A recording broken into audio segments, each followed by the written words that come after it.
ఇదొచ్చేసి third day అనమాట. గోవాలో morning వాళ్ళే బస్సు ప్రొవైడ్ చేశారు. ఇంగ మేము బస్ ఎక్కేసాము. అంటే డే మొత్తము ఆ బస్సు వాళ్ళే మాకు సీనరీస్ చూపించేటట్టు నార్త్ గోవా మొత్తము.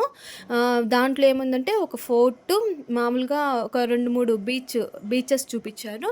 ఇంకొకటి వ్యాక్స్ మ్యూజియము, థండర్ హౌస్ అంట. అవి ఉన్నట్లు చెప్పినారు. ఇదొచ్చి అగార్డ ఫోర్ట్ అనమాట. చాలా బావుంది. ఇది జైలు. జైలు కిందుందంట. చాలా అంటే చాలా బావుంది. నాకు బాగా నచ్చేసింది. విశాలంగా ఉందండి ఆ ఫోర్ట్ మాత్రము. బీచ్ పక్కనుంది ఈ ఫోర్ట్ కూడా. ఆ వ్యూ అయితే నేను మర్చిపోలేకున్నాను. చాలా నచ్చేసింది నాకు.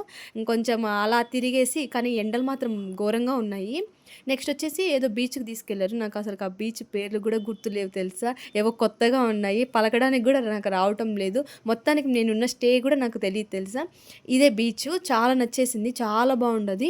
ఆ వ్యూ పాయింట్ అయితే చాలా బావుంది. నేనైతే వింత వింత చేష్టలు చేసినాను. పైకెక్కడము, కిందికి దిగడము, నడచడం అంతా. అక్కడి నుంచి పడింటే మాత్రం నా మూతి పళ్ళు రాలిపోయినిండు. ఎట్లో మేనేజ్ చేసుకున్నాను. నాకు మాత్రం ఈ వ్యూ బాగా నచ్చింది. అన్నిటికన్నా ఇది ఆ గాడ్ ఆఫ్ ఫోర్ట్ మాత్రం బాగా నచ్చింది. ఇంగ అట్లా కొంచేపు తిరిగేసి ఫోటోస్ మాత్రం మంచిగా తీసుకున్నాము. బాగొచ్చాయి గూడా ఫోటోస్. అట్లా తీసుకున్నాము. నెక్స్టు వ్యాక్స్ మ్యూజియంకి తీసుకెళ్లారనమాట.